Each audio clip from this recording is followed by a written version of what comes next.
네, 경제원탑 시청자 여러분 안녕하십니까? 저는 부자들의 공부방에서 차티스트, 차트가 들려주는 이야기에 주도 업종을 접목시켜서 매매를 진행하고 있는 부자들의 공부방의 김훈 대표입니다. 반갑습니다. 2차전지 장기적인 성장 전망에 투자했지만 24년 1분기 실적 하락에 걱정하시는 분들이 많습니다. 앞으로 2차전지 산업이 꾸준히 성장할 수 있을까요? 사실 우리가 LG에너지솔루션을 필두로 시작으로 해서 삼성 SDI까지 분명히 그러니까 2차전지 완제품사에 대한 실적으로는 확인했습니다. 그들이 표현했던 기준에서 확실하게 2분기에 턴어라운드, 본격적으로 이제 바닥 탈출 이란 단어를 썼나요? 쓰지 않았습니다. 그리고 시간이 조금 지나고 있는 가운데 각각 소재들에서 지금 포스코그룹에 이어서 에코그룹까지 현 시간까지 라인 나우 지금 기준에서는 발표를 했습니다. 제가 왜 완제품인 LG에너지솔루션과 그리고 삼성 SDI를 먼저 제시를 해드리고 표현을 드리고 나서 포스코그룹과 에코그룹에 대한 표현을 드리냐면요. 완제품인 2차전지 배터리 쪽과 소재 쪽에서 발표된 부분에서 우리가 컨퍼런스 콜이라고 하죠. 기업 설명회, 그러니까 2분기에 대한 의견을 소통하는 자리를 통해서 놓고 보면 2분기가 서로 바뀐 것이 없거든요.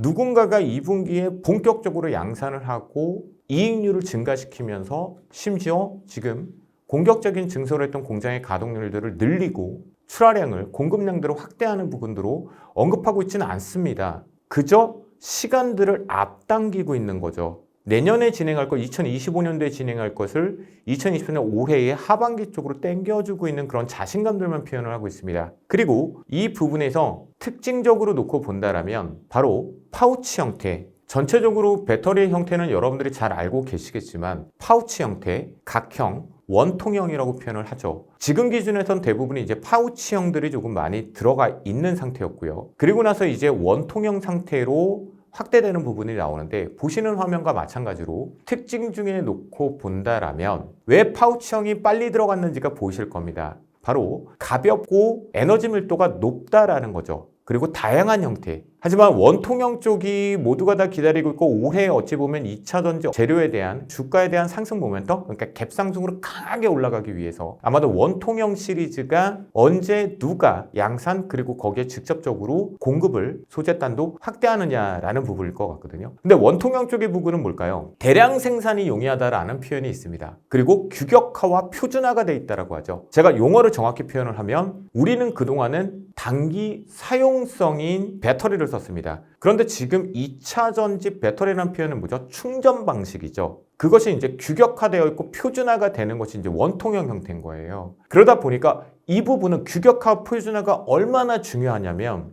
다양하게 커스텀 버전을 할 수 있는 파우치형과 비교를 했을 때는요. 너도 나도 규격화가 되어 있고 표준화가 되어 있기 때문에 어느 곳에다 대입을 해도 접목시키기가 좋다라는 거죠. 그러면 다양한 산업군들로 확대가 될 수 있다라는 거겠죠. 그러다 보니 이번에 분기 실적 쪽으로 놓고 봤을 때 너도 나도 이제 특히나 각각 셀 완제품사들 같은 경우는 사이즈 전쟁, 그러니까 46XX 하면서 4680, 4695, 46125 등등으로 자신감들은 별로 없고 드디어 이제 양산을 앞두고 있다. 그러니까 이제 우리 입장에서는 양산이 정확하게 눈에 보여야겠죠. 그런 부분 속으로 놓고 이와 함께 결국 원통형의 46 시리즈 쪽의 표현과 함께 결국은 배터리의 효율, 성능에 대한 효율 전쟁으로 조금 들어왔다라고 볼 수 있어요.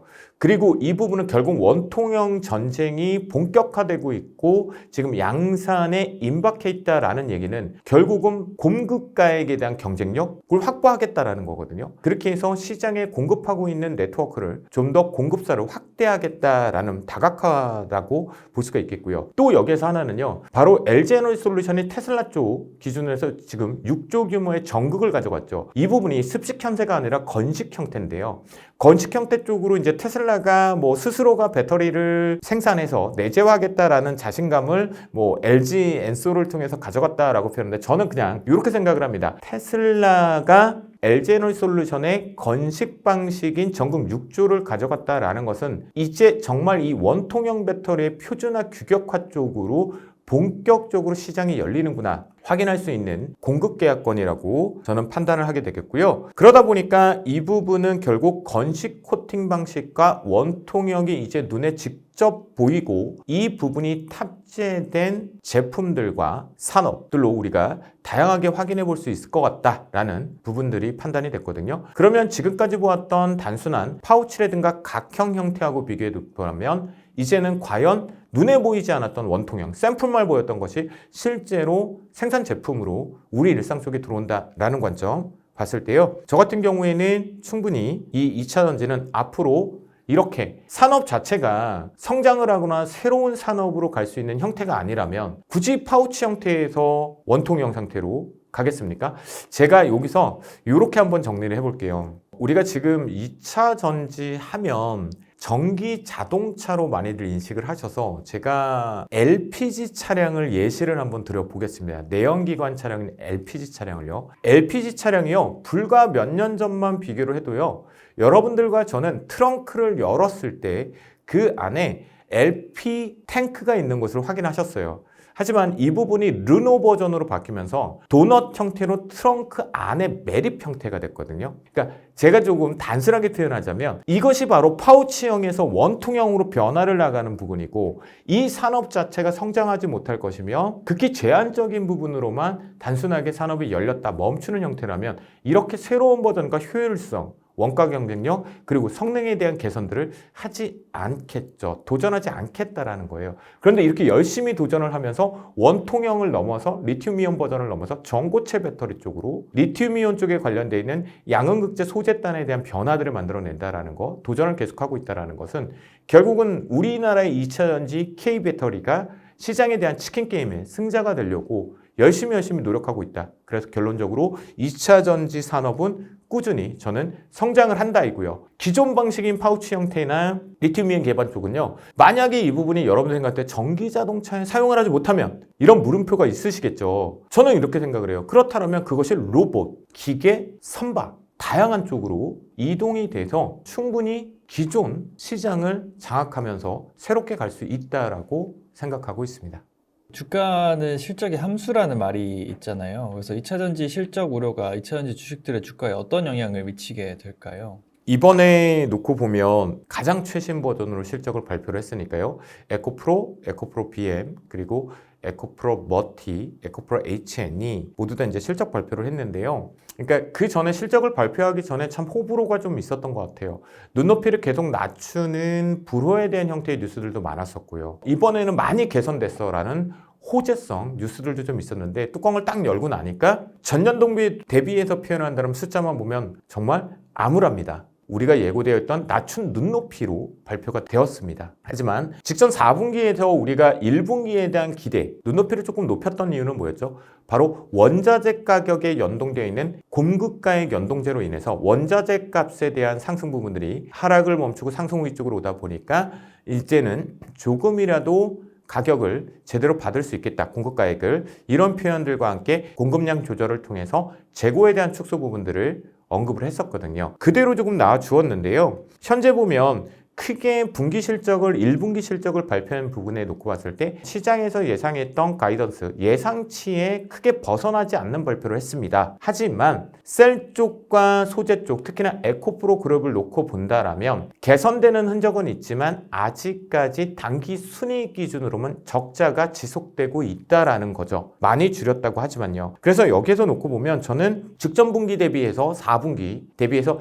1분기에 대한 실적이 분명히 개선된 것을 확인했습니다. 그렇다면 이 부분에 대해서는 이제는 이 1분기 실적이란 불확실성이 해소가 되었고 이에 관련돼서 이제는 하락은 상승에 대한 명분 재료다라고 판단을 합니다. 그렇다고 한다면 결론적으로 저는 주가가 이제는 꾸준하게 하락을 멈추고 다중바닥을 만들어서 상승 쪽으로 진입을 한다. 다시 우리가 최소한 2월 달과 3월 달에 중간값에서 보았던 기술적 반등 다음 반등 3월 달의 고점을 넘어가려고 하는 도전은 만들어질 것으로 보입니다. 에코프로 실적이 기대와는 다르게 그리 좋지 않게 나와 주었잖아요. 그래서 앞으로 에코프로 주가 흐름은 어떻게 보아야 할까요? 네, 에코프로 같은 경우는 저는 전기 대비, 그러니까 직전 4분기 대비해서 비교를 좀 표현을 드려보겠습니다. 매출 같은 경우는 19.9% 감소 발표를 했고요. 영업이익 같은 경우는 75% 급등 발표를 했습니다. 그리고 당기순이익 같은 경우도 54.5% 급등 발표를 했는데요. 자, 개선되고 있다는 게 분명히 보입니다. 하지만 실제 데이터 값에서 놓고 봤을 때 상승 전환될 것까지는 좋지만 결론적으로는 아직 적자가 지속되고 있는 거죠. 그러다 보니까 만약 이 부분이 흑자 전환이 되는 발표를 했다라면 주가는 즉각적인 반응을 했겠죠. 개선된 것만 확인이 된 거잖아요. 그러다 보니까 여기에서 시장에서의 투자자들 입장, 저도 마찬가지겠고요. 과연 흑자 전환은 언제 될 것인가? 이 부분이 빠르게 2분기, 곧바로 2분기에 4월, 5월, 6월에 될 것인가? 거기에 답을 찾고 매수 비중을 늘리러 갈지 고민할 것 같은데요. 제가 결론을 내보면 전분기 대비 분명하게 긍정적인 양호하고 개선된 실적을 발표했습니다. 그래서 이 부분을 신뢰하고 믿자라는 부분이겠고요. 만약 순이익이 당기 순이익 관련돼서 적자 지속이다라는 표현들 때문에 주가를 흔든다면 저는 분할 매수의 관점으로 대응을 하자. 그리고 이번에 분할 매수의 관점으로 저가 매수가 들어왔던 물량에 대해서는 각각 매물대를 활용해서 매도의 포인트로 비중을 또다시 한번 줄이는 트레이딩을 하자라고 전달해 보도록 하겠습니다. 에코프로 BM은 1분기 실적 흑자를 기록하였는데요. 이러한 상황에서 에코프로 BM의 주가 흐름은 어떻게 보시나요? 네, 에코프로 비행 같은 경우에도 시장의 예상치, 추정치를 상회한 발표라는 표현의 수식어가 좀 붙었죠. 실제로 전기 대비해서 표현을 드리면 매출액은 17.8% 감소를 했고요. 영업이익은 드디어 흑자 전환을 했습니다. 당기순이익 같은 경우에도 96.2% 급등 발표를 했는데요. 하지만 결국 아직 적자 지속인 상태죠. 이 부분을 놓고 본다면 역시나 에코프로와 마찬가지로 전분기 대비해서는 회복한 개선된 실적을 발표했다. 긍정 발표를 우리는 신뢰하자라고 표현을 좀 드리겠고요. 여기도 동일하게 순이익 부분에 대해서는 아직까지는 적자 지속이다 보니까 아무래도 실적을 확인하고 가자라는 투자자 입장에서 보유하고 있었던 물량들 기준에서 적자는 지속되고 있잖아. 그리고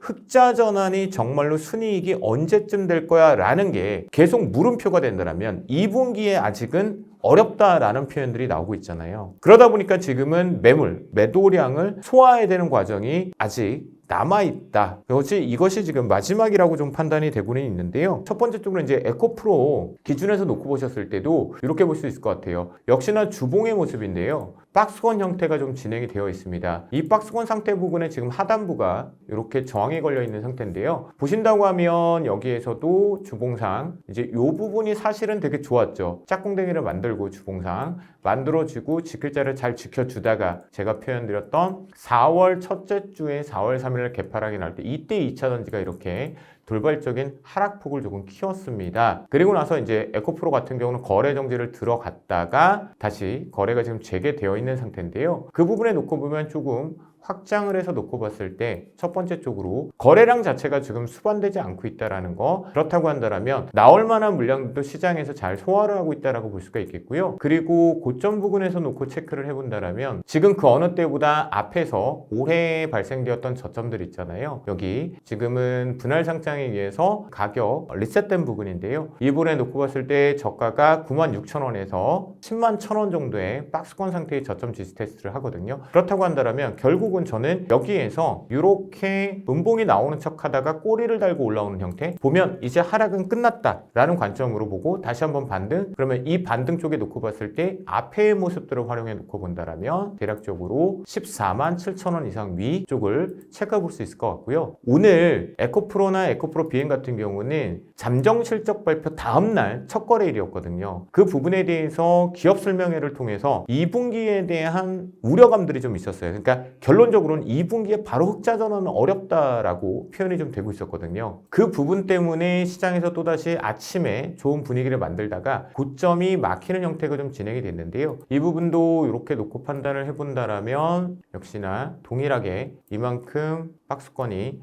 반복돼서 갇혀 있는 상태겠고요.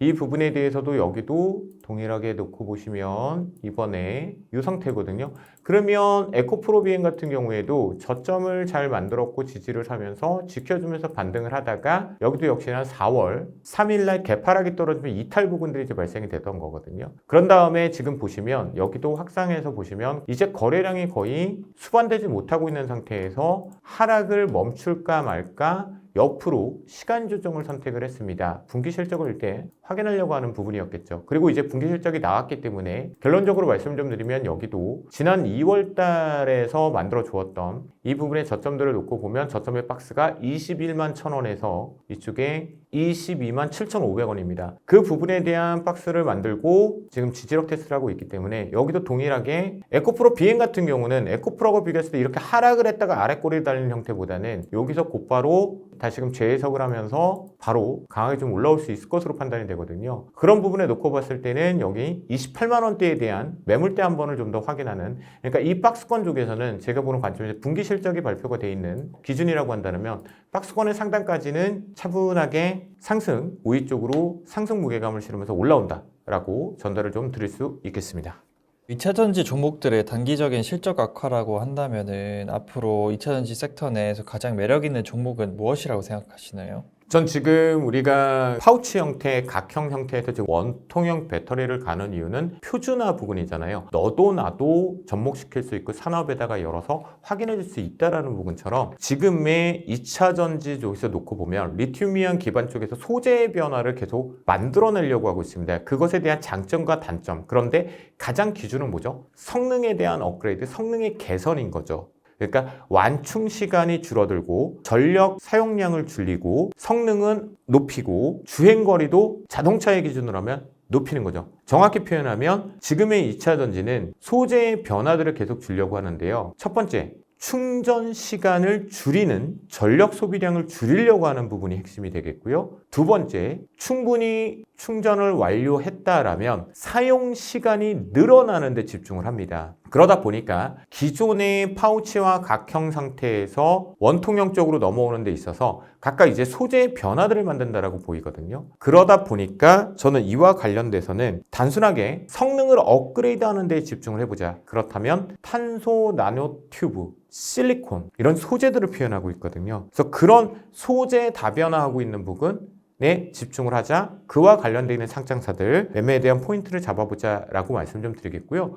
그러다 보니까 아마도 2월달 인터배터리 박람회를 통해서 전고체 배터리에 대한 일정들을 삼성 SDI부터 좀 빠르게 표현된 것이 아닌가 싶습니다. 그것이 제가 봤을 때도 리튬이온 배터리 쪽에서도 결국은 소재 쪽에 대한 변화, 그쪽에 대한 집중력을 좀 해본다면 2차 전지 중에서도 기존 소재보다는 새로운 소재에 대한 변화 쪽이 주가 탄력도는 훨씬 좋을 것 같습니다. 그래서 놓고 보면 저는 탄소 나노튜브나 실리콘, 음극재 쪽으로는요, JO, 나노 신소재, 대주전자재료 포인트를 조금 보는데요. 트레이딩 관점 쪽에서 조금 매력적으로 좀 볼 수가 있겠고요.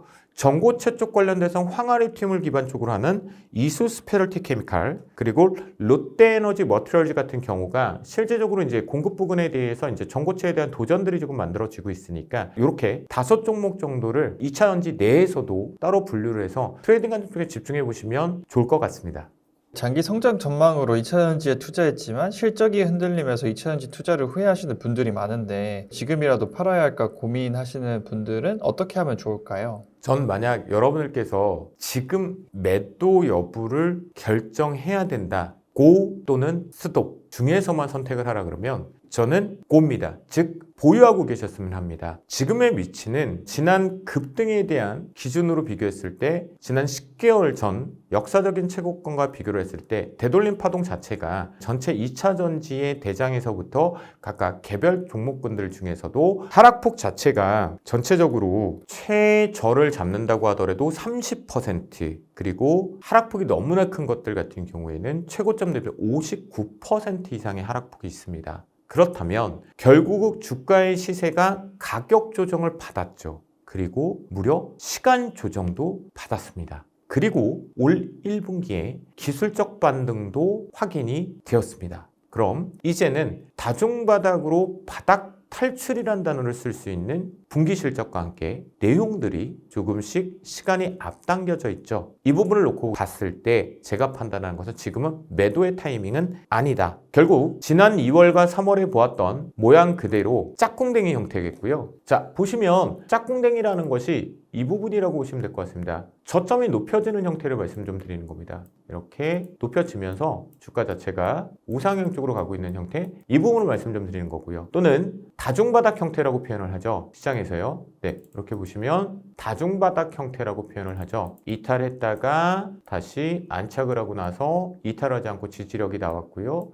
또 지지와 이탈을 반복을 했고요. 지금도 또다시 지지와 이탈을 반복을 하고 있다는 거죠. 그렇다면 결국은 짝꿍댕이의 형태, 저점이 높아지는 형태, 그리고 또는 저점의 오차범위 안에 다중바닥 형태의 하방 경직, 저점을 지지하는 형태라고 한다면 하락을 추가적으로 하기는 극히 제한적이고 매도 물량도 너무 많이 출회가 되어 있는 상태이기 때문에 이제부터는 상승 우위 쪽으로 상승의 확률을 좀 더 조금씩 높여가는 위치라고 판단을 하니까요. 그 부분에 놓고 보면 지금은 보유. 그리고 만약 그래도 나는 이제는 멀리 장기적인 투자의 플랜상으로 종목군들에 대한 업종에 대한 교체가 필요할 것 같아 라고 하신다면 3월달 우리가 같이 함께 보았던 여러분들 종목군들의 고점들 있잖아요. 그 고점에 임박해서 매도 여부를 그때 고민하시면 될 것 같아요. 그래서 그 전까지는 현재 4월에 다시 만들고 있는 다중바닥 형태, 그리고 이 부분에 대해서 되돌림 반등 3월달 고점까지 박스권 상태에서는 아직까지는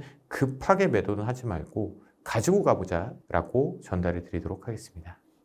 그 2차전지 실적 부진과 1년 가까이 주가의 하락으로 투자 심리 또한 흔들리기 시작했는데요. 2차전지 섹터의 주가 회복이 더딘 이유는 무엇일까요? 사실 그러니까 2차 전지가 시작된 거는 벌써 굳이 역사적으로 따져본다면 저는 8년 전으로 거슬러 가야 된다고 생각은 해요. 하지만 우리가 투자자의 입장에서 집중했던 시간은 불과 1년 전이겠죠. 이때에 집중이 됐고 이목이 모두에게 쏠렸던 핵심 포인트는 여러분들과 저도 모두가 알고 있는 바로 전기 자동차, 전동화 차량이 됐던 부분이겠죠. 그런데 이 전동화 차량 자체가 전체적으로 놓고 보면 뭔가 지금 불안정한 상태가 좀 반복이 되었고요. 그리고 또다시 이와 관련되어 있는 제반상, 일명 충전 인프라 같은 경우가 환경이 제대로 조성되지 못했고 더뎠다라는 거, 그리고 또다시 그러면서 이미 초기 모델 같은 경우는 안정성에 대한 문제들이 발생이 되면서 사람들 소비자 입장에서 생각을 해보면 처음에 우와 했던 방식에서 확인하자, 더 좋은 안정적인 거, 이런 표현들로 시각들이 좀 바뀌었던 것 같아요. 그러다 보니까 또다시 완성차 업체들이나 전기자동차에 집중하는 기업들 입장에서는 신형 모델들을 내보내는 것들이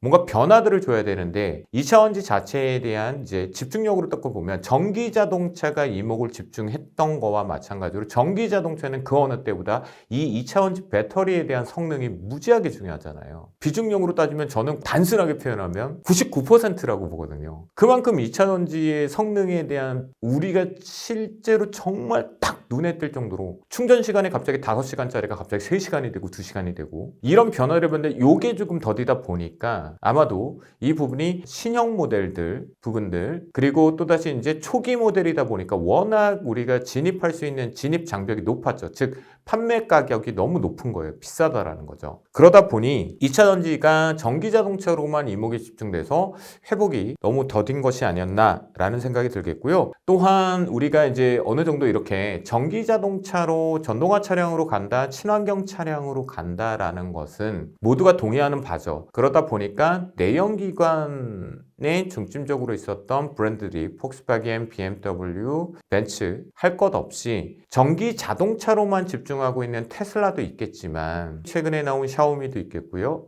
BYD도 있단 말이죠. 그 외에 내연기관 쪽에 집중되어 있는 기술력을 축적되어 있는 기업들마저도 분명하게 그래, 전기 자동차는 새로운 먹거리야. 하지만 좀 이렇게 성장통이 있고 더디다 보니까 결국 각 나라별로의 친환경 차량 정책들이 이제 뒤로 밀려가기 시작했죠. 그만큼 2차 전지의 차세대 버전들, 성능 개량 버전들이 나오지 못하다 보니까 그 시기들이 뒤로 계속 밀려되게 됐고, 이 또한 2차 전지 우리나라의 섹터의 회복이 더뎌진 거고 그것이 즉각적으로 실적에 숫자에 반영이 되다 보니까 주가의 상승 탄력이 없어진 것이다 라고 저는 판단하고 있습니다. 그러면 제가 단적인 예로 이렇게 표현을 조금 드려볼 것 같습니다. 심장은 똑같습니다. 근데 겉모습만 화려하다고 표현을 해보겠습니다. 과연 자동차를 단순하게 생각을 해보면 엔진과 변속기 중심인 구동계통이 변화가 하나도 없어요. 그대로 10년 전 모습의 성능을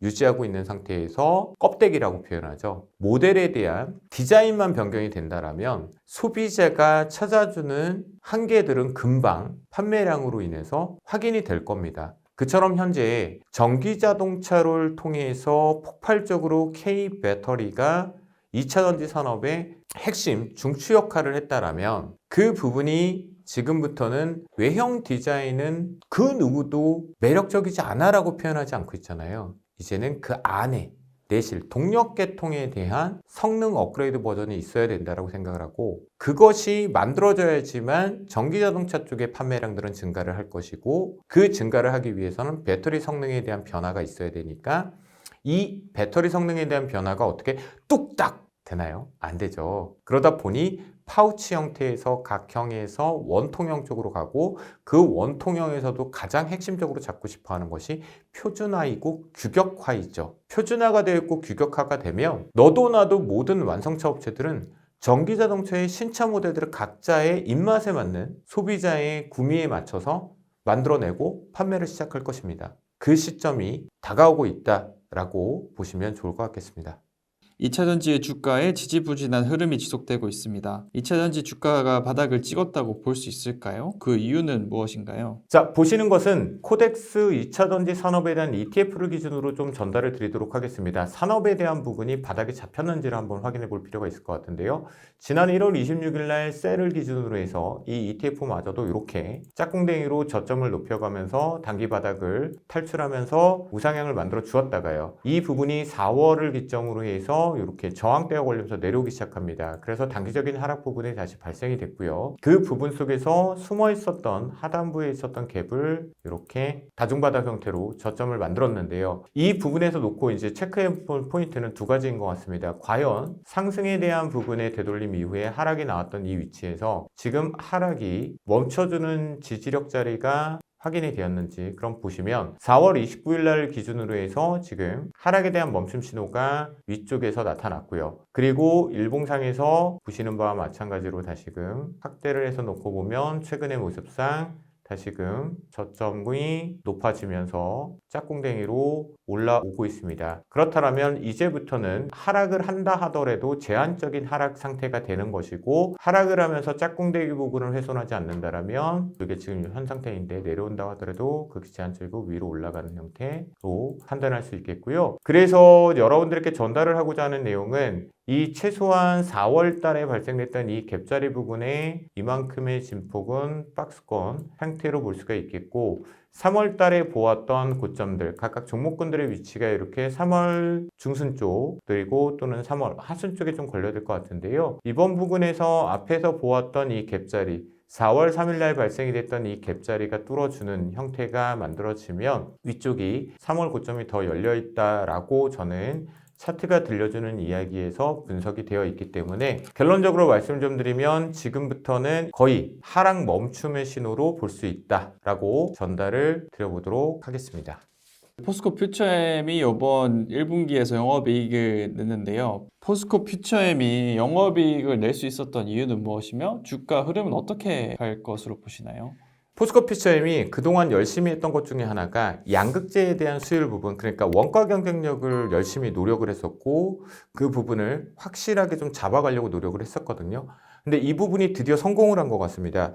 그러다 보니까 양극재에 대한 수율이 개선이 됐고요. 또 판매량이 이에 따라서 좀 증가를 하다 보니까 수익성이 개선되었다라고 보실 수가 있는 발표를 해주었습니다. 또한 여기에 이어 보면 포스코 퓨처엠 같은 경우는 어찌 보면 시장에서 표현하기를 양극재, 음극재를 모두 다 두 마리 토끼를 잡고 있는 기업이다라고 전달을 하고 많이들 기대를 하고 있는데요. 그와 관련해서 음극재에 대한 생산을 확대했고 이 부분이 결국은 음극재에 대한 판매 가격이 또다시 한번 상승이 가져오면서 이익 개선들을 좀 만들어냈습니다. 그리고 마무리적으로 여기서는 4분기에 발생되었던 평가 손실로 인정되었던 재고 평가 손실 부분이 환입이 되면서 이에 대한 실적 부분들이 영업이익을 낸 것으로 확인해 볼 수 있는 내용이었고요. 특히나 여기에서는 더더욱더 이 부분은 기대해 볼 수 있는 포인트는 아마도 양극재에 대한 수율 부분과 원가 경쟁력을 확보했다라는 부분인데요. 왜냐하면 단결정 양극재 전용으로 설계된 포항 공장 같은 경우는요, 이제는 생산도 본격적으로 시작을 하고 있다라는 부분, 그래서 수익성이 지금 1분기에 봤던 것보다 더 뚜렷하게 숫자로 정확하게 실적으로 우상향이 좀 보인다라고 볼 수가 있겠고요. 또한 실리콘 음극재 같은 경우는 흑연재 음극재를 대비해서 놓고 봤을 때 성능 부분이 가성비 대비해서 4배 정도 업그레이드 된다 라는 부분으로 볼 수가 있겠고, 이 부분을 구체적으로 놓고 본다면 주행거리가 폭발적으로 증가하는 결과물들을 도출하고 있습니다. 그래서 이 부분도 놓고 보면 앞으로 이 실리콘 음극재에 관련된 포스코 퓨처엠 쪽에 대한 공급량은 확대될 것으로 기대하는 부분이니까 앞에서 단결정형 양극재 부분의 수율 확보, 그리고 실리콘 음극재 부분에 대한 주행거리 확대가 그 어느 때보다 전기자동차 브랜드들별로의 숙제, 큰 수건의 과제이기 때문에 이 부분을 해결되는 관점으로 보면 양극재와 음극재 모두 다 공급량이 확대가 된다라는 부분으로 추가적인 실적을 기대해 볼 수 있고요. 마무리 쪽으로 놓고 보면 동사의 퓨처엠의 1분기 흑자 부분에 대한 표현을 놓고 봤을 때 적절하게 아주 유연하게 공급량 조절을 확보를 해놓았다. 공급량 조절을 잘하고 있다고 보시면 좋겠습니다. 2026년도를 기준으로 양극재 생산 능력 자체를 39만 5천 톤으로 살짝 줄여놨고요. 그러니까 유연하게 대처를 하겠다라고 했고요. 그러다 보니까 올해 같은 경우에도 고비를 잘 넘어가겠다라는 거 해석을 해서 볼 수가 있겠고요. 음극재에 대한 생산 능력도 동일하게 22만 1,000톤에서 11만 3천 톤으로 낮췄습니다. 즉 양극재와 음극재를 앞으로 향후 2년 정도의 생산량을 확보를 해놓은 상태에서 공급량을 조절하는 거죠. 공급량을 조절하면서 수율 부분들을 개선하고 있어서 이에 따라서 생산 공정 라인을 통해 내재화를 통해서 가격 경쟁력까지 갖춰두는 부분이니까 이것이 결국은 연속적으로 우리가 공급량 확대는 이꼬로 실적, 영업이익의 증가로 가져올 수 있는 흐름이다라고 보시면 좋을 것 같겠습니다. 포스코 퓨처엠 같은 경우에도 앞으로 저는 계속 우상향, 추가 상승이 열려 있다라고 판단을 하겠습니다. 확실한 거는 아마도 이 부분일 것 같아요. 지금 보시면 최근에 포스코 퓨처엠의 주봉 차트인데요. 현재 위쪽에 장대 음봉으로 떨어졌던 캔들을 기준으로 해서 매물들을 이렇게 잘 위로 두드리면서 소화를 하면서 가고 있는 중이겠고요. 이 부분이 포스코 퓨처엠의 보시는 차트 기준의 일봉 차트인데요. 외바닥에서 이렇게 강한 갭 상승이 좀 나오고 난 뒤에 한 번 더 큰 갭 상승을 만들어 주었는데요. 그리고 나서는 추가적으로 주가 자체가 조정을 받을 때 대량 거래를 실어내지 않고 주가 자체가 이 갭 부분에 대한 박스권 상태에서 거래량이 급감되면서 단기적인 조정을 받고 있거든요. 그런 부분을 놓고 본다면 저는 이제는 옆으로 횡보를 하다가 주가 자체가 상승 쪽으로 힘을 실어서 올라간다라고 판단을 하고 있습니다. 2차전 종목들 주가가 계속 내려가고 있지만 내연 기관차에서 전기차로 메가 트렌드가 변한다는 건 많은 사람들이 알고 있잖아요. 주가가 내려와 있는 현 시점에서 저점 매수의 기회라고 볼 수 있을까요? 저는 지금의 위치 놓고 본다면 저점 매수의 기회라고 전략을 전달드릴 수 있을 것 같습니다. 이유는 크게 두 가지 정도로 해석을 할 수가 있을 것 같은데요. 첫 번째는 원통형 46 시리즈 부분이 본격적으로 이제 양산에서 공급, 그러니까 장착되는 실제적으로 매립되는 전기차 모델을 확인해 볼 수 있는 것이 눈에 띄게 보일 것으로 판단이 되고 있고요. 두 번째 쪽으로 놓고 본다면 현재는 주가 자체가 실제 2023년도 7월에 역사적인 고점을 기준으로 잡았을 때 대략적으로 하락폭이 30%에서 59%의 되돌림 하락폭이 가격 조정과 시간 조정을 받았습니다. 그 부분을 놓고 본다면 시장과의 연관성을 보았을 때 되돌림, 기술적 반등다운 반등이 아직 제대로 눈에 띄지 않았다. 그렇다고 한다면 기술적 반등이라도 강한 반등이 한 번쯤은 도출해야 된다라는 부분 보여질 것이다 라고 판단을 하고요. 또한 지금 46 시리즈에 대한 원통형 표현을 드렸지만 두 번째 쪽으로 놓고 본다면 구체적으로 지금 우리가 배터리 성능 개선에 대한 움직임들이 활발하게 나타나고 있다는 것을 감지되고 확인하고 있는 바입니다. 그런 부분들이 본격적으로 눈에도 확실하게 보일 것으로 보이기 때문에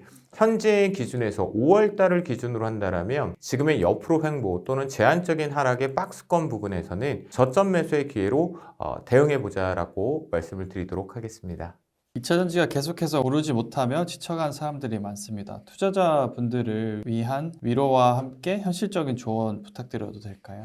우리가 지금 많이 접하고 있는 것 중에 과연 될까? 라고 했던 것들 중에 하나가 리튬이온 배터리의 사이즈 변화입니다. 그러니까 용량의 변화들이 나타나고 있죠. 그게 지금 구체적으로 양산이란 부분, 그러니까 시제품 형태가 아니라는 거죠. 양산의 임박 부분들이 있으니까 이 부분들을 좀 기대해 볼 수가 있을 것 같고요. 또한 최근에 보시면 올해가 아주 발빠르게 이제 전고체 배터리의 부분, 차세대 배터리에 대한 표현들도 또 되고 있죠. 그러면 성능 업그레이드 부분들은 어찌 됐건 간에 앞에서 2170에서 464 용량에 대한 변화들, 사이즈업과 함께 성능에 대한 개선들, 그리고 그에 따른 소재에 대한 변화들이 나타나고 있다는 걸 놓고 보면 여러분께서 지금 산업 자체는 성장을 하고 있구나 라는 부분들은 믿어 의심치 않으셔도 될 것 같고요. 다만 여기서 기존에 우리가 처음에 투자할 때 익숙해졌던 리튬이온 배터리 형태가 변화를 내고 있는 성장통 과도기이니까 그 과도기는 제대로 멋지게 승부를 하기 위해서 나오는 구간이잖아요. 그런 구간이라고 생각을 해보신다면 지금 성장에는 의구심 두지 말자라고 표현을 드리겠고요. 산업이 만약에 피크, 정점에 도달했다고 한다면 과연 이렇게 성능에 대한 업그레이드 또 새로운 차세대 버전이라는 개발과 탑재를 도전하고 있지 않겠죠. 그러니까 여러분들이 지금 투자하시고 있는 부분들이 분명히 틀림없고 잠시 과도기일 뿐이다 라고 생각해 주시면 좋을 것 같아요. 만약에 여러분들께서 현실적으로 내 평균 단가가 높고 비중이 높을 경우에 많이 힘드실 거예요. 그렇다면 최소한 3월 달에 고점에 갔을 때 그때 비중을 줄이고 조절하는 부분, 그리고 이 조절했다고 했을 때 이 물량들을 시장에서 내가 지금 여러분들이 믿고 신뢰하신 2차 전지의 투자 포인트가 훼손된 게 아니잖아요. 점점 더 업 돼가는 부분이잖아요. 변화를 모색하고 있고요. 그렇다고 한다면 박스권 쪽의 저항값에서 줄인 비중을 다시 박스권의 하단의 지지값에서 매매를 하는 트레이딩 반복을 하고 계시는 동안 어느 순간 주가는 여러분들의 단가를 뛰어넘어 핫핑크가 될 거라고 생각합니다. 그날이 빨리 왔으면 하고요. 저 또한 바라보고요. 그날이 분명히 우리 눈에 보일 것이라고 생각이 듭니다. 이제 2차 전지 1분기 실적을 기점으로 해서 아주 힘들었었던 불확실성이 하나 가장 큰 보릿고개를 전 넘었다고 생각을 합니다. 이 보릿고개를 넘었으면 때로는 가속도로 내면서 올라갈 때도 있겠죠? 그 부분 우리가 함께 대응해 보면 좋을 것 같겠습니다. 많은 투자자께서 이번 증시의 흔들림에 투자를 해야 하는 게 맞나? 고민이 많을 것 같은데 2분기 증시 흐름 어떻게 전망하시나요? 아마도 이제 힘들게 지나왔던 1분기를 놓고 판단을 해보면 1월 달에 급락, 올해를 시작하는 것부터 먼저 문매를 좀 두들겨 맞다 보니까 불편한 시각이 있었지만 2월과 3월 달에 특히나 우리나라를 대표한다라는 반도체와 2차 전지 업종이 실제 실적이라는 숫자와 함께 우상향, 상승 쪽을 좀 가져오면서 분위기가 좋았었죠. 그렇게 1분기를 3월 달을 잘 마무리했는데 4월 첫 거래일 날 개파락 부분이 발생이 됐을 때 돌발적인 중독 리스크에 대한 우려들이 좀 확대가 되면서 언급이 됐던 것 같습니다. 그러면서 여기에서 불편했던 시각이 하나가 있었죠. 방금 전에 2월과 3월 달에 강한 상승세를 만들어 주었던 반도체와 2차 전지가 동반해서 개파락을 나오면서 잘 상승 부분의 추세를 유지하고 있던 것이 이제 기술적으로 좀 이탈이 나오기 시작했습니다. 그리고 또 시장 자체적으로는 지수로 연결해서 잠시 놓고 판단을 해본다고 했을 땐 코스피 시장과 코스닥 시장이 강한 상승세를 동반했지만 이 부분의 일부가 정부에 대한 정책적인 표현이었죠. 밸류업 프로그램 쪽으로 인해서 외국인들의 수급에 대한 변화 때문에 강하게 상승을 해주었지만 이것이 다시금 4월 달에 두 가지였던 것 같습니다. 첫 번째 쪽으로는 정치적인 불확실성에 대해서 확인하고 가자라는 논리였던 것 같고요. 두 번째 쪽으로는 4월 3일날 개파락 부분에 지수, 3대 지수와 함께 종목군들, 반도체와 2차전지 모두가 다 개파락으로 인해서 단기 하락 추세를 만들었다는 점. 그리고 그 부분에 대해서 지지력 테스트와 확인을 좀 하고 있는 과정에 우리나라의 정치적인 불확실성이 이제 해소가 된 다음에 바로 중동 리스크가 확산이 되면서 우리가 달러원, 환율에 대한 급등, 그리고 원화의 약세가 되었죠. 그리고 또다시 환율과 함께 유가에 대한 급등, 유가 리스크가 발생이 되면서 아마도 우리 시청자분들과 저의 입장에서 놓고 보면 분명하게 중동 리스크 부분은 돌발적인 악재였다라고 해석을 할 수 있음에도 불구하고 이 부분이 참 부담스러운 요인으로 계속 작용을 했습니다. 매도가 매도를 부르는 형태가 좀 되었었고요. 이 부분 때문에 분명하게 우리가 한 번 더 학습 효과가 하나가 있었죠. 바로 러시아와 우크라이나의 전쟁이 과연 이렇게 오랜 시간 동안 지속될 거라고 생각지 못했었는데 갑작스럽게 지금 또다시 중동 리스크가 유가에 대한 부담, 우리 실생활에 지금 물가도 제대로 체감적으로 전혀 잡혀 있지 않는데 또다시 유가에 대한 급등 부담이 있었다라는 거죠. 그러다 보니까 투자적인 심리적으로는 매도가 매도를 부르는 형태가 좀 되었던 것 같아요. 그래서 이 부분이 이제 4월 달에 중동 리스크가 일시적으로 좀 해소가 되면서 다시 V자 반등으로 강하게 올라왔죠. 그리고 나서 좀 특징 중에 하나를 놓고 보면 추가 상승을 할 수 있음에도 불구하고 수급에 대한 변화들이 크게 외국인들의 자금 이탈이 없었다라는 점. 하지만 여기서 아쉬운 부분은 기관에 대한 수급이 공격적으로 들어오지 못했다라는 거죠. 밸류업 부분을 굳이 우리가 시장에서 정책적인 변화로 놓고 보면 연기금을 필두로 해서 좀 공격적인 기관 쪽 수급이 들어왔어야 되는데 이 부분이 좀 부재였던 부분이겠고요. 그러다 보니까 단기적으로 종목군들이 삼성전자를 비롯해서 뭐 에코프로, BM 등 시가총액 상위권 종목군들이 모두가 다 좀 쉬어가는 형태가 있었습니다. 현대차, 기아차도 마찬가지였고요. 심지어 삼성 SDI라든가 또 삼성 바이오로직스 같은 경우에도 고점이 계속 막히는 부분이다 보니까 좀 답답한 4월을 지금 보내고 있는 것 같습니다. 체감적으로는 지수의 위치는 다시 V자 되돌림이 나왔지만 실제 종목군들은 고점을 뚫고 올라가는 것들이 극히 제한적이다 보니까 박스권에 갇혀 있어서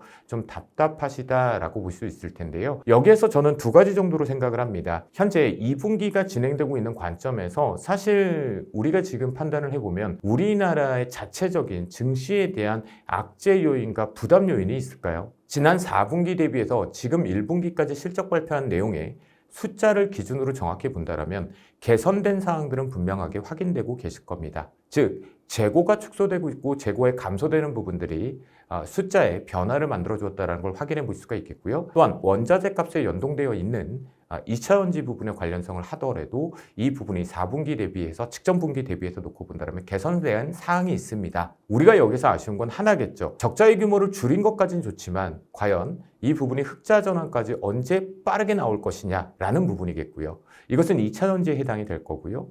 두 번째 반도체 같은 경우는 그래 재고도 축소를 했고 HBM3 2버전의 5세대 버전 쪽으로 12층 적층에 대한 공격적인 전쟁이 선포가 됐죠.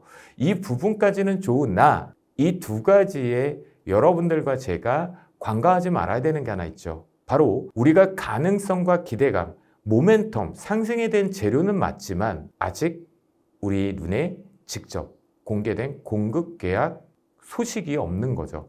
양산 시작이란 내용이 없습니다. 그러다 보니까 수급적인 측면에서 외국인들도 현재는 관방 모드가 좀 되어 있고 그리고 기관들도 공격적인 매수가 들어오지 않다 보니까 시장이 지금 방향성을 조금 잃어 있다라고 길 잃은 어린 양이 좀 되어 있다라고 보시면 좋겠습니다. 그래서 놓고 본다면 결론적으로 두 가지를 한번 저는 제시를 해볼 수 있을 것 같습니다. 첫 번째 바로 환율 부분인데요. 달러원 부분에서 1350원을 기준으로 해서 하락 쪽의 추세가 발생이 되고 난 뒤에 1350원에서 1360원이 고점이 막히는 부분들을 우리가 5월달 남은 기간 동안 확인을 해본다면 시장은 이제 고점이 좀 열리는 형태로 도전을 해볼 수 있다라고 판단을 해보겠고요. 또한 중동 리스크 부분에 대한 우려 부분이 이제 또다시 면역력이 생겼다라고 가정을 하면 대략적으로 76달러 이하 쪽으로 고점이 막히는 형태의 하락 추세가 만들어진다면 시장은 충분하게 추가 매수세들이 들어오면서 분기 실적에서 이제 걱정했던 것들이 그래도 일부분들에서 긍정적인 신호들을 보여줬기 때문에 이제부터의 하락은 이제 하락을 끝내는 마무리 쪽에 눌림 조정이다라고 판단을 하겠고요. 그렇다고 한다면 결국은 종목군들의 이제 전쟁이겠죠. 상승 속도일 것 같은데요. 그 부분은 여전히 저는 지금 5월달과 6월달 2분기 기준에 본격적으로 한국 증시에 대한 상승의 가속도를 보여주려면 기관 수급이 그 어느 때보다 좀 공격적으로 들어와 주어야지만 추가 강한 상승이 좀 열려 있다라고 판단을 합니다. 그래서 결론을 내보면 저는 2분기 같은 경우는 지난 4월 달에 중동 리스크와 정치적인 불확실성에서 고점과 저점의 박스권 상태에서 잘 지지를 했고 저항대에서 좀 오버슈팅 했던 것들을 제자리를 잘 갖다 놓고 지금 숨고르기를 하고 있기 때문에 5월 달과 6월 달 남은 2분기 기준에서는 추가적인 상승으로 무게를 실어두고 대응해보자 라고 말씀드리도록 하겠습니다. 약간 미국과 일본을 비롯한 다른 나라들의 증시는 2021년 고점을 넘어서는 모습을 보여주었는데 우리나라 증시만 이렇게 부진한 이유는 무엇이라고 생각하시나요? 이게 아마도 한국 증시 하면 누구 딱 하고 떠오르는 것들이 많이 없기 때문이지 않을까 싶습니다. 예를 들자면 우리가 지금 2차 전지의 붐이 발생기 전까지만 하더라도 한국 증시 하면 삼성전자로만 있는 것처럼 많이들 해석이 되어 있었죠. 그러니까 반도체는 인정을 하고 받아들이고 있었죠. 그리고 나서 자동차가 좀 있었습니다. 그리고 뒤에 2차 전지라는 주도 업종이라는 한국 증시를 대표하는 업종들이 나타났다라는 거죠. 그런데 실제 우리나라가 지금 미국의 급등과 일본의 급등하고 대비해 놓고 봤을 때 현재 반도체, 완성차 그리고 2차 전지를 기준으로 놓고 보겠습니다. 이들이 강한 상승을 동반하는 실적의 커플링 현상, 그러니까 실적이 우리 투자 입장에서는 가장 핵심 포인트잖아요. 그 부분이 보릿고개를 넘어가고 있었다라는 거죠. 재고 조정을 했고 생산량을 감소시키면서 수요와 공급의 원칙에서 공급량을 줄이면서 수요량 또는 판매 가격에 대한 안정화가 나오는 것을 확인하고 있는 과정들이었습니다. 그러다 보니까 우리나라 같은 경우에는 여타 미국이나 일본 시장에 비교했을 때 강한 상승을 좀 가져오지 못했던 시간차가 발생이 됐다라고 말씀을 좀 드리겠고요. 또 두 번째 요인으로 제가 확인을 해본다라면 우리나라의 기관들 입장을 생각해 봤을 때 기관들은 지금 상품, ETF라든가 ETN 다양한 상품 쪽 판매에만 무지하게 집중을 했었던 것 같습니다. 그러다 보니까 실제 이 부분의 상품과 관련되어 있는 유동성 공급, LP에 대한 공급량을 제외하고는 직접적으로 시장에 들어오지 않았다라는 건 역시도 아마도 앞에서 말씀드린 것과 마찬가지로 보릿고개, 그러니까 실제 이제는 정말 기나긴 불황의 터널을 지나가는 시장까지 확인해보자라는 부분에서 이것을 일종의 장바구니처럼 ETF라든가 ETN 상품 쪽으로 집중을 하지 않았나라는 생각이 듭니다. 그러다 보니까 저는 단순하게 수급적인 측면의 불균형이 있었고 그리고 시장을 이끌어 갔었던 주도 주체가 부재인 가운데 주도 업종 자체가 이제 막 하락을 멈추고 상승으로 다시 제자리로 가는 그 길목에 있다 보니까 우리나라가 좀 많이 부진했다 라는 생각이 좀 들겠고요. 마무리 쪽으로 한 편을 좀 표현을 해본다면 결국은 이 부분도 우리가 예상은 했었지만 이렇게 미중 무역 갈등이 이 갈등을 넘어서서 자국주의, 애국주의 형태가 되었죠. 서로 간에 자국에 있는 기업들을 챙기기 바쁘단 말이죠. 정책적인 부분. 그러다 보니까 우리 입장에서는 대중무역과 대미무역을 놓고 판단해 봤을 때 지금 고래 싸움에 새우등이 터지는 형태, 그러다 보니까 자꾸 우리가 정부에 대한 정책 관련돼서 각각 나라별로에 대한 보조금의 집중력만 좀 가져오지 못하지 않았나라는 생각이 들겠습니다. 그래서 자율경쟁 쪽으로 좀 기존의 자유무역처럼 확장을 하지 못하다 보니까 뭔가 이 각 나라별로의 정책에 대한 불합리함, 그 부분에 좀 우리나라가 좀 웅크려들었던 건 아니었을까라는 생각을 전달해 보게 됩니다.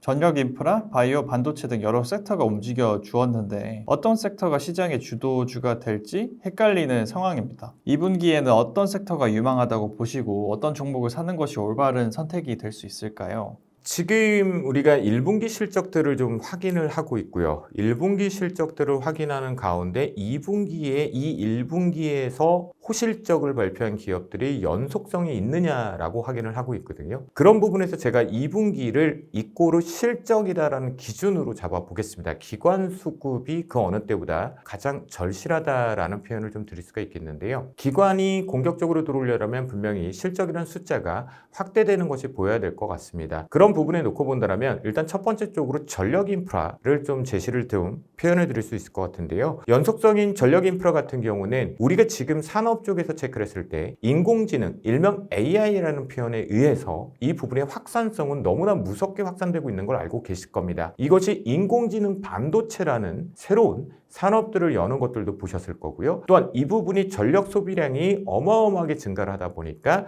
빅데이터 기반적으로 하는 빅테크 기업들이 아마존이나 마이크로소프트, 심지어 국내 기성장의 네이버 같은 경우에도요. IDC 센터인 데이터 센터 쪽 부분의 확장성들을 공격적으로 지금 설비 증성들을 하고 있죠. 결국 여기에 대한 핵심적인 부분은 전력 소비량이 그 어느 때보다 단순하게 이상 기후 현상에 의해 계절적인 요인이 아니라 전력 소비량이 인공지능 세상이 됨으로 인해서 어마어마하게 발생된다라는 거죠. 그러다 보니까 우리가 똑같은 결과물을 얻는 데 있어서 전력 소모량이 적고 성능은 좋은 것들로 개발을 앞다퉈하고 진행을 하고 있는 거잖아요. 그런 부분에 놓고 보면 단적인 예로 HD, 현대 일렉트릭의 경우에는 무려 2028년도까지 모든 수주가 지금 완판돼 있다라는 표현을 좀 제가 해볼 수 있을 것 같습니다. 결국 수주를 2028년도 전력기기 자체가 완전히 확보되어 있다는 것은 그와 연결되어 있는 이 전력 인프라 부분 쪽에 송배전 쪽으로까지 확산된다는 부분이겠죠. 그러면 여기서 하나의 물음표만 가지면 될 것 같습니다. 과연 인공지능의 산업이 갑자기 멈출 수 있을까? 이 부분에 갑자기 멈출 순 없다라는 결론과 답을 내셨다라면 전력 인프라 쪽 관련되어 있는 종목군들의 눌림 매수 포인트들을 좀 집중해 보시면 좋을 것 같겠고요. 두 번째는요. 시기적인 요인이 있죠. 5월달 하면 우리가 계절의 요인과 함께 실제 나들이라는 표현을 쓰고는 있지만 전 세계 나라 기준 쪽에 이 5월달은 아무래도 활동량들이 많고 관광객 수요가 좀 많은 시점입니다. 그러다 보니까 휴일들도 좀 많거든요. 그런 부분을 봤을 때 이제 K-뷰티, 제가 왜 이제 K-뷰티라는 표현을 쓰게 되었냐면 사실 화장품으로만 우리가 많이 집중되어 있었거든요. 그랬는데 이 부분이 이제 피부 디바이스라고 표현하죠. 그러니까 미용 디바이스라고 표현할 수가 있겠습니다. 우리가 실제적으로 피부 관리를 받으려면 샵을 간다던가 또는 병의원 쪽으로 가서 관리를 좀 받았었는데요. 그 부분이 이제 직접적으로 셀프 관리 부분이 발생이 되면서 이 피부 미용 기기 들이 생겨난 거죠. 그에 따른 소모성도 발생이 되고요. 그런 부분이 한류 열풍과 함께 해외 쪽으로 대해 확산된다라는 관점을 놓고 보면 예전에 화장품의 붐이 일었던 한국 화장품은 묻지도 따지지도 말고 사서 내 피부에 입힌다라고 표현을 했던 것처럼요. 지금 K-뷰티라고 표현되는 피부 미용 셀프 관리 기기들이 해외 시장 쪽으로 좀 앞다퉈서 더 확대를 하고 있거든요. 단순하게 우리가 피부과라는 기준에서 들어갔었던 장비들이 아니라 셀프 기기들까지 이제 산업성이 확산이 되는데요. 예를 들자면 여러분들과 제가 김희선 씨 연예인의 CF로 하면 익숙해져 있는 기업이 하나 있습니다. APR 같은 경우를 좀 예를 들어서 표현 드릴 수 있겠는데요. 이것이 100만 대 판매에 대한 속도 대비해서 200만 대로 넘어오는데 딱 2배수 올라오는데 그 기간은 무려 절반 정도의 단축이 됐다고 합니다. 이 부분들이 이제 단순하게 한국에만 머물까요? 그렇지 않겠죠. 해외 시장 쪽으로에 대한 판매 네트워크로 가동을 시키고 해외 시장 진출 부분들이 이제 구체화되면서 각각 국가들이 확대되는 부분이겠죠. 이런 부분을 놓고 본다면 이와 관련되어 있는 종목군들은 화장품보다는 더더욱 집중해 볼 것은 미용 기기 쪽, 미용 디바이스 기반 쪽 기업으로 좀 집중해 보시면 좋겠고요.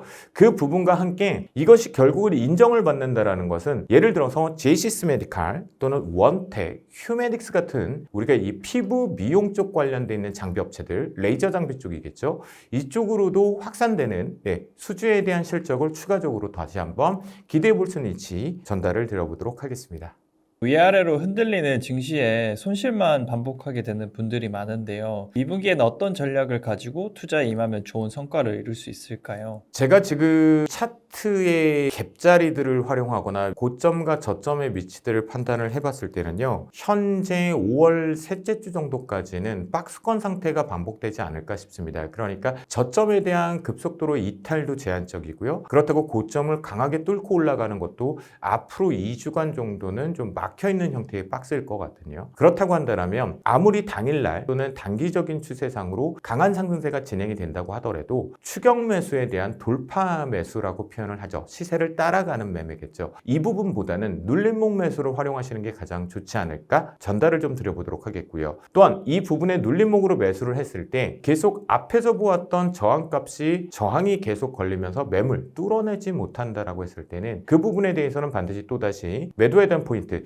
자, 여기에서 여러분들이 생각하실 때 내가 들어간 비중을 전체를 조절한다고 생각을 하시는데 현재 기준점에서는 그럴 필요는 없을 것 같습니다. 즉 비중에 대한 조절. 만약에 내가 20% 비중이 들어갔다라고 한다면 절반 비중인 10%를 매수와 매도를 반복하면서 박스권 쪽을 활용해 보시는 게 가장 좋겠다라고 전달을 좀 드리도록 하겠고요. 결국 이 부분의 관점에서는요. 지지와 저항값 기준에서 박스권의 고점이 저항이 계속 반복되면서 막힐 때는 매도 물량을 10%를 진행을 했다라고 했을 때 다시 한번 눌림목, 지켜야 될 자리들에 대한 지지값이 있을 거잖아요. 그 지지값을 이용해서 다시 매도한 물량을 다시 채우는 요 박스권 매매가 5월 셋째 주 정도까지는 반복을 하시면 좀 더 현재 기준에서는 좀 유리하게 좋은 성과를 만들어낼 것으로 판단이 되어 전략을 제시해 드려 봅니다.